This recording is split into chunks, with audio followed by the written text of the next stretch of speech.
Welcome to Mr. News Art Class. It's wonderful to see your smiling faces. In our last lesson, we considered the importance of using contrast to make our pictures really pop out. We talked about how contrast is all about using opposites, or at least different things, next to each other to make things easier to see. In that lesson, we used black and white. Today, we're still going to be talking about contrast, but instead of going all the way black and all the way to white, we're going to use dark and light. We're talking about value contrast. But if we're using dark and light instead of black and white, well, we can use color, like dark colors and light colors. Let's get started. Today, we're going to keep going with the thought of contrast, but we're going to approach it from a slightly different angle. We've got 3 goals for today. Our first goal is to understand that artwork is sometimes used to show how you feel. The second goal is to learn the history of emojis and what they used to be called emoticons. And our third goal is to understand value contrast and use that to make our artwork pop out. So people are emotional beings, and we have lots of different ways of expressing how we feel. Let's take a look at some artists who used their artwork to show how they feel. These artists express a wide range of emotions. On the left, we have The Scream by Edvard Munch. What emotion do you think Edvard Munch is trying to display in The Scream?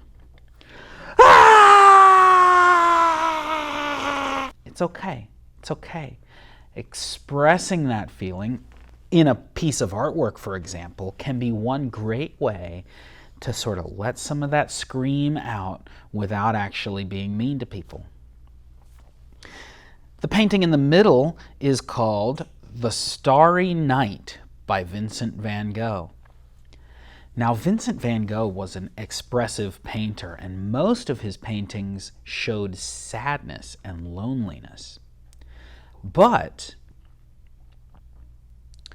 this painting shows the joy that he felt when he was outside painting by himself. See, painting was the only thing he liked to do, and when you look at the sky in The Starry Night, it glows and shines and just makes the whole world look nice and friendly and exciting. And the painting on the right is called The Old Guitarist by Pablo Picasso. Now, Pablo Picasso went through many different phases of art during his life. But right when he graduated from college, he was poor, he had no money, he had no friends, he couldn't afford to buy food, he couldn't even afford to buy a bed to sleep in. And all of his paintings during that time of his life were blue. And we call them his blue period because the color blue helps to show the sadness that he felt during that time of his life. Then, later on, as things started to look better in his life, he moved into a rose period where his artwork was more reds. And then he moved on to other things as well. But this painting, called The Old Guitarist, clearly shows sadness. Now, these 3 paintings are just a small sampling of the different kinds of artwork that show feelings. Today, we use little tiny pictures called emojis to send our feelings to our friends. Whether it's on a smartphone or a tablet or even in an email, all it takes to tell somebody that I'm feeling happy is to touch the smiley face. That's it. But it hasn't always been that easy. This is what emojis used to look like. Back then we called them emoticons. These were typed into the computer using different symbols on the keyboard. And you might be looking at your keyboard thinking, wow, some of those symbols aren't even on my keyboard. And that's right.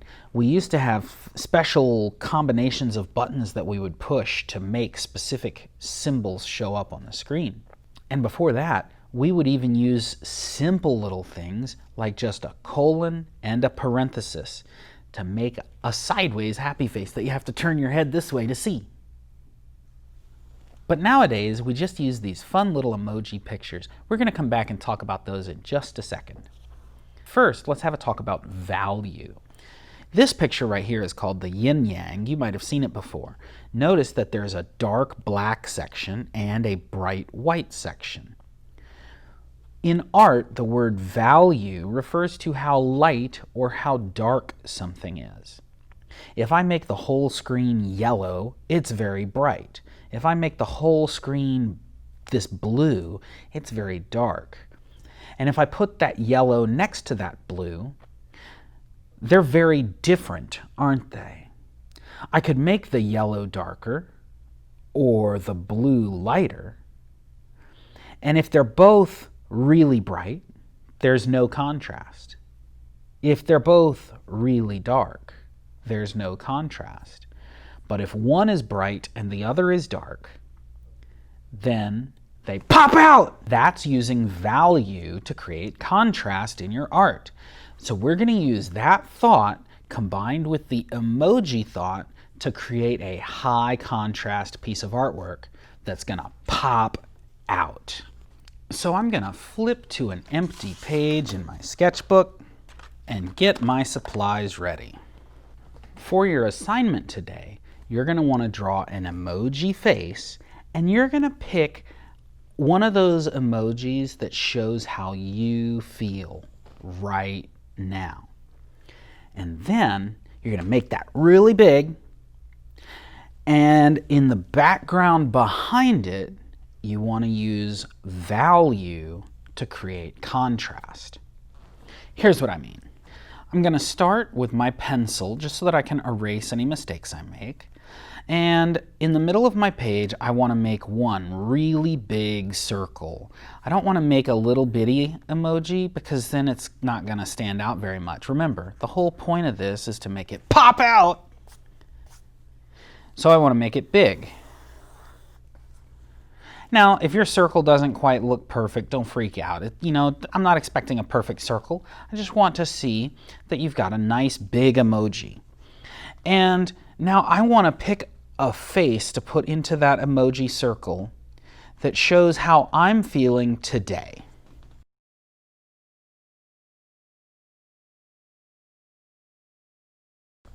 Now, right now, I just got a text from my wife saying that the power is out at our house, which means that my son can't do his online learning. And, I could be upset about that. I could be frustrated about how everything is going wrong. Or my choice was to just laugh about it and say, ha! He doesn't have to do his schoolwork today, I guess. Yay! So I'm going to put a laughing face here. And to make my laughing face, I'm going to kind of have the eyes are going to be shaped like the less than and greater than symbols, pointing in towards each other. And then the mouth is going to be this big, wide open smile. And you're going to see a row of teeth across the top. And you're going to see the tongue across the bottom. Now, what color is an emoji face? It's yellow. Unless you've drawn a mad face, in which case it's red. So really, you're going to color the face yellow or you're going to color the face red. One or the other. I'm going to color it yellow. Now take your time on this. Do it nice and neat. What you don't want to do is just scribble like that, because then that doesn't really make it look yellow. You want to take your time. See how I'm coloring with my marker sideways so that I can fill the whole area in.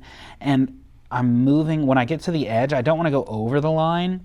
So I'm moving my marker the same direction as the line, right next to the line. And I don't want to go over the mouth.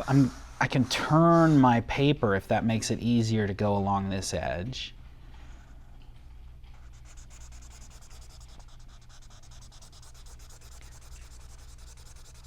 And for the eyes, it's okay that I'm going over those because they're not actually a shape, it's just a line. If I had circle eyes, I wouldn't want to color over them. But these I'm going to darken up with a black marker in just a little bit. So it's okay that I go over them. But I don't want to go over the shape of the teeth because they're going to be white. And I don't want to go over the shape of the lips or the tongue or the back of the mouth because those are going to be red and black. But I want the whole face to be this bright yellow. Now you could use a marker, or you could use your crayons, or you could use whatever other supplies you have. Like if you have oil pastels or paints or something like that that you want to use, go for it. You don't have to be using your markers for this. You can use anything. But I choose to use my markers on this one because this is really the brightest yellow that I have. And I'm trying to think about value contrast today. I want to have a really bright color and a really dark color working together. So my bright color is this yellow. I'm using this bright yellow for the foreground. I'm using this bright yellow for the emoji. But then the background, I'm going to use dark colors. I'm not going to use yellow or anything bright in the background. Okay, so I have filled that yellow. Now I do, like I said, I do want to make the tongue red in the bottom of his mouth.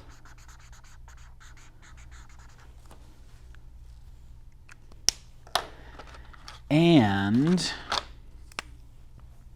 the back of his mouth is going to be black.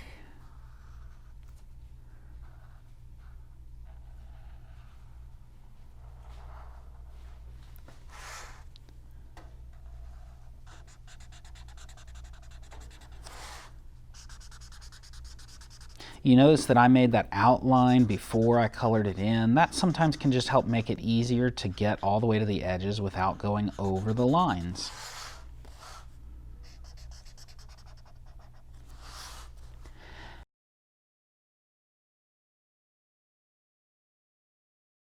Here, I'm using black to trace all the outlines.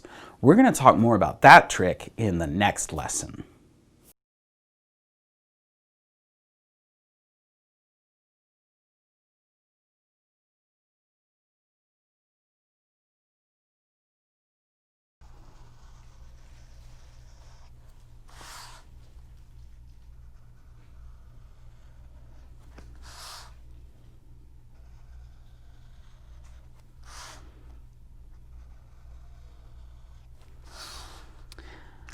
But right now I have this yellow face with a white background, and there's not much contrast there. I mean, this black outline gives contrast, but I want the contrast between the foreground and the background too, so that it looks like the foreground is separate from the background. So this white has got to go. I want to look at my other colors and see which ones of these are dark. Which ones of these are going to stand out against the yellow? Which ones of these are going to contrast with the emoji? I don't want to use the yellow again anywhere on the rest of my page because that's the same as the emoji. Remember, contrast is when things are different. So I've put my yellow off to the side, and guess what? Orange is a mixture of red and yellow together. So orange is actually pretty close to yellow. So I don't want to use that either. I could say the same for green. Green is a mixture of yellow and blue. But this green is pretty dark, so it wouldn't be as much of a problem. But I'm still, I'm still going to put that off to the side. Now, of these 5 colors, which one is too bright to use for the background? The black is really dark, the purple is really dark, the brown is really dark, and the blue is really dark. The red is kind of in the middle, right? It is definitely darker than the yellow, but it's not as dark as these others. And remember, today we're talking about value contrast, which means we want light colors next to dark colors. And so I don't want to use any colors that are sort of in the middle. I want to use colors that are really bright, like yellow, and colors that are really dark, like black and brown. So just from a quick glance at my markers, these are the 4 colors I have left that I can use in the background. And I can use them any way I want, as long as when I'm done with this picture, there's no more white in the background. The whole background needs to be dark. So I could just color the whole thing purple, and that would work. Or I could split the background in half, color the top half purple and the bottom half brown, and that would work. As long as I color the entire background, what I don't want to do is like just, draw a face or something and leave it white. I want to color the whole background so that there's no more white left. The way I'm going to do that is I'm going to make lines that come out from my emoji, and then so it almost looks like it's a sunshine shining out, but then I'm going to color that in between those 2 lines, kind of like that. Now the emoji is yellow. It's got this brown part of the background here. The white and the yellow don't stand out against each other, but the brown and the yellow do stand out against each other. So I'm going to do the same thing with my other dark colors. I'm going to make another section here that's purple. And I'm trying to color it all the way in so there's no more white. I want the whole background to be super dark. And then I'll do a black area here. And I haven't used my blue yet. Now at this point you can already see that the yellow contrasts really nicely against those dark colors, but it doesn't contrast as much against the white. So I want to keep going all the way around. So, in case you couldn't tell, what I've done here is I have made a pattern in the background of brown, purple, black, blue, brown, purple, black, and blue. Always those 4 colors, always in that order. Brown, purple, black, blue, brown, purple, black, blue, brown, purple, black, blue, brown, purple, black, blue, brown, purple, black, blue, brown, purple, black, blue, brown, purple, black, blue. See, that's a pattern. Now, you don't have to do a pattern. You can if you want. I just thought, hey, well, if I've got a couple of colors and I'm just wanting to color the whole thing, that makes an easy way to do that. But notice here that this emoji pops out because the background is dark and the emoji is bright. In this video, we discussed how contrast can be created by thinking about value, or how dark and light something is. And remember, to make things pop out, we really need to use both a dark value and a light value together. It really won't work if you only use bright colors or if you only use dark colors. As I hinted at earlier in this lesson, our next lesson is going to consider using outlines to separate different shapes and help things pop out. I can't wait to see you then.